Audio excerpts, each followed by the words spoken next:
بسم اللہ الرحمن الرحیم۔ میں ہوں اسد کھرل اور آپ دیکھ رہے ہیں میرا یوٹیوب چینل۔ ناظرین، فرانس کے سابق صدر نکولس سرکوزی کو بدعنوانی اور اپنے اختیارات اور اثر و رسوخ کا ناجائز استعمال کرنے پر 1 سال کی سزا ہوئی ہے۔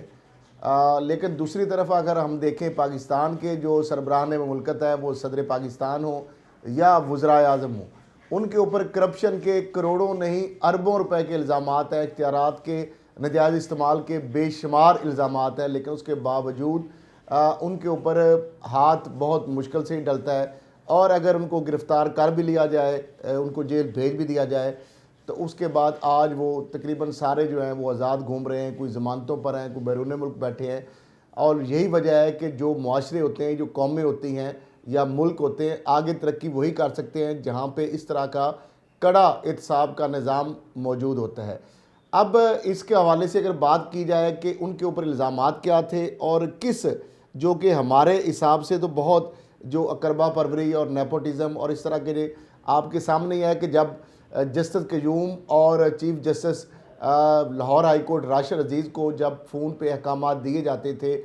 جو سیاستدان اس وقت دے رہے تھے وزیر اعلیٰ، وزرائے اعظم اور احتساب سیل کے سربراہ، تو آپ دیکھیں کہ اس کے بعد وہ سینٹر بھی بنے، وزراء اعلیٰ بھی بنے، وزیر اعظم بھی بنے، اور اس سے اور بڑی بدقسمتی کیا ہو سکتی ہے کہ جس جج جو ہے وہ اپنے منصب کا وہ غلط استعمال کر رہے تھے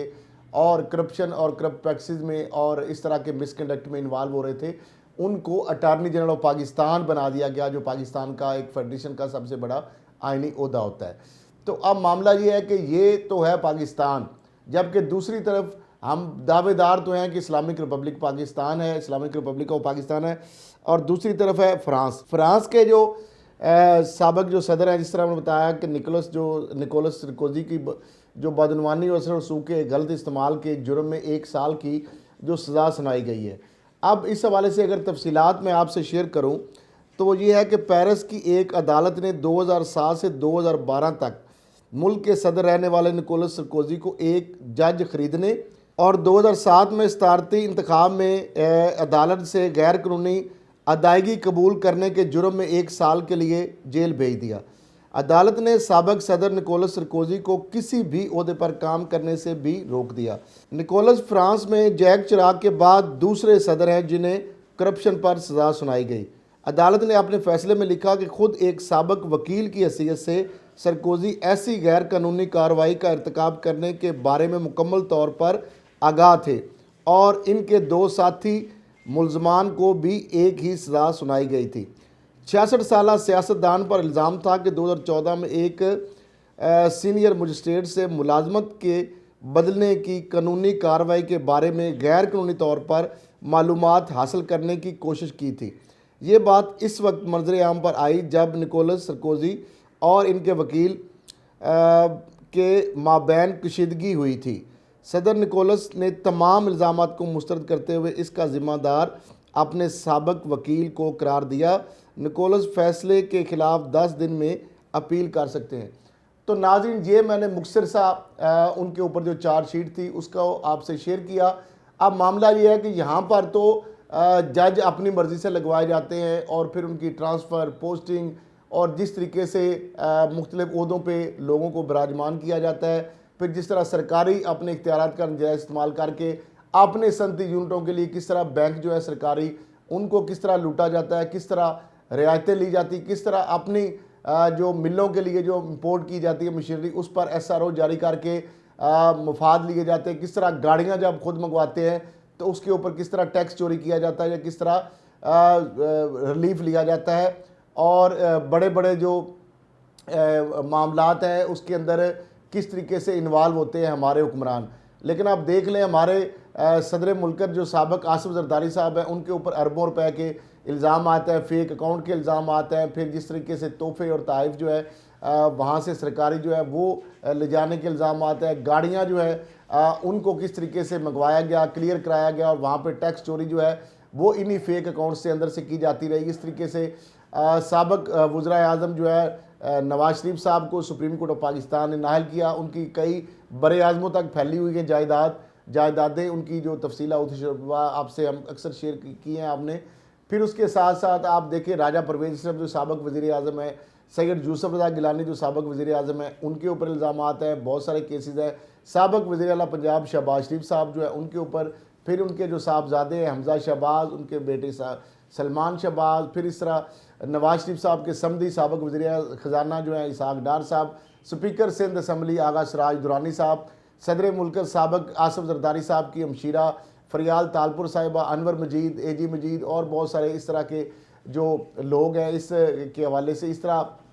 ہمارے جو پرنسپل سیکرٹری ہیں سابق فواد حسن فواد، آر چیمہ سابق D G L D A, پھر اس کے ساتھ ساتھ خواجہ برادران، اب بڑے بڑے کیسز ہیں، بڑی ایک لمبی تفصیلات ہیں اس حوالے سے اگر شیئر کی جائے، لیکن آج اگر دیکھیں گے جیلوں میں شاید ہی کوئی بندہ ہو، سارے لوگ آزاد پھر رہے ہیں، کوئی ضمانتوں پر ہیں، کوئی میڈیکل گراؤنڈ پہ ہے، کوئی ہارڈ شپ گراؤنڈ پہ ہے، کوئی بیرون ملک بیٹھے ہوئے ہیں، کوئی ویسے اسپتالوں میں بیٹھے ہوئے ہیں۔ تو معاملہ یہ ہے کہ جس ملک کے اندر کرپشن کے حوالے سے اگر سابق صدر بھی اس میں انوالو ہو، چھوٹے سے اگر کوئی ایشو بھی ہے تو اس حوالے سے آپ دیکھ لیں وہاں پہ کس طرح انصاف ہوتا ہے، اور جس طرح سابق فرانس کے صدر نکولس سرکوزی کو جیل بھیج دیا گیا، 1 سال کی سزا ان کو سنائی گئی ہے اور کسی بھی عہدے کے لیے ان کو نااہل قرار دیا گیا ہے۔ تو یہاں پہ تو معاملہ یہ ہے کہ سابق وزیر اعظم سید یوسف رضا گیلانی صاحب کو نااہل قرار دیا گیا، اب وہ پھر سینٹ کے الیکشن کے لیے جناب وہ امیدوار ہیں، اور وہ تو چیئرمین سینٹ اپنے آپ کو کنسیڈر کرنے کے حوالے سے بہت سارے اس طرح کے دعوے بھی سامنے آ رہے ہیں۔ تو معاملہ یہ ہے کہ جس ملک کے اندر اگر اس طرح کی چیزیں ہوں گی تو پھر وہی وجہ ہے کہ آج پاکستان جو ہے جس میں بہت ساری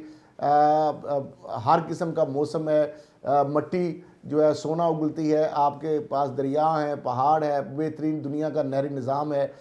ہر قسم کا موسم ہے، ہر قسم کی فصلیں یہاں پہ اگ سکتی ہیں، پہاڑ ہیں، ریگستان ہے، میدان ہے، ہر قسم کی اللہ تعالیٰ نے نعمتوں سے نوازا ہے، بہت سارے پتھر معدنیات ہیں زمین کے نیچے، کوئلہ، پھر اس کے ساتھ ساتھ آئل، گیس، ہر طرح کے اللہ تعالیٰ نے ہمیں خزانوں سے نوازا ہے، لیکن اس کے باوجود چونکہ ہمارے ملک کے حکمران جو ہے وہ کرپشن بھی کرتے ہیں اور دھڑلے سے کرتے ہیں، لیکن جب ان کے کیسز جاتے ہیں عدالتوں میں تو پھر اس کا نتیجہ کیا ہوتا ہے وہ آپ کے سامنے ہے۔ تو معاملہ یہ ہے کہ کوئی بھی ملک جو ہے اس کی ترقی جو ہے اس کا راز یہ ہوتا ہے کہ وہاں پہ جب اگر رuthless اکاؤنٹیبلٹی ہو، انصاف ہو، اور یہ کہاں سے ملتا ہے ہمیں؟ یہ ہمارے مذہب سے ملتا ہے، کیونکہ نبی پاک صلی اللہ علیہ وسلم نے کہا تھا کہ اگر میری بیٹی فاطمہ بھی جو ہے وہ بھی اگر چوری کرتی تو اس کا بھی میں ہاتھ کاٹتا، اور پچھلی قومیں اس لیے تباہ ہو گئی تھیں کہ وہ جو طاقتور ہوتا تھا اس کے لیے وہ کوئی اور قانون ہوتا تھا، اور جو کمزور ہوتا تھا اس کو جو قانون اس کے لیے کوئی اور ہوتا تھا، اور یہی وجہ ہے کہ جن ملکوں کے اندر اس طرح کی ناانصافی جن معاشروں کے اندر ہو تو وہ کبھی ترقی نہیں کر سکتے، اور اسی لیے حضرت مولا علی نے بھی کہا تھا کہ کفر پر تو معاشرہ قائم رہ سکتا ہے، لیکن ناانصافی جو ہے جہاں انصاف نہ ہو وہ معاشرہ کبھی بھی قائم نہیں ہو سکتا۔ اسی حوالے سے اگر ونسٹن چرچل کی بات کی جائے تو جنگ عظیم دوم کے اندر جب بمباری ہو رہی تھی تو پوچھا فوجیوں نے کہ جناب یہ ہو رہا ہے، تو انہوں نے صرف ایک سوال کیا، انہوں نے کہا کہ ہمارے کیا ملک کی عدالتوں میں انصاف ہو رہا ہے؟ تو انہوں نے ایک یس میں جی میں سارا لایا، تو انہوں نے کہا اگر جس ملک کی عدالتوں میں انصاف ہو رہا ہے اس کو دنیا کی کوئی طاقت فتح نہیں کر سکتی۔ تو ناظرین معاملہ یہ ہے کہ جب آپ انصاف کریں گے اور اکراس دی بورڈ اکاؤنٹیبلٹی ہوگی اور سب کے لیے برابر انصاف ہوگا، یہ نہیں ہوگا کہ جس طرح کے قانون وہ مکڑی کا جالا ہے کہ جسے کمزور جو اشرات ہے اس میں وہ تو پھنس جاتے ہیں، لیکن جو طاقتور ہوتے ہیں وہ اس کو پھاڑ کے نکل جاتے ہیں۔ پاکستان میں تو اس طرح کی صورتحال ہمیں دیکھنے میں مل رہی ہے کہ جتنے بھی طاقتور ہیں وہ دندارے ہیں، اور جو جیلیں ہیں وہ چھوٹے موٹے جو کرائم والے ہیں یا ناکردہ گناہوں کی جرم میں وہ جیلیں ان سے بھری ہوئی ہیں۔ تو اللہ کرے کہ ہمارے ملک میں بھی اس طرح کا انصاف کا نظام ہو اور سب کو جو ہے ایک جیسا انصاف ملے، تو پھر ہی ہمارا ملک جو ہے وہ بھی ترقی کر سکتا ہے۔ اسی کے ساتھ اجازت دیجیے، اللہ حافظ۔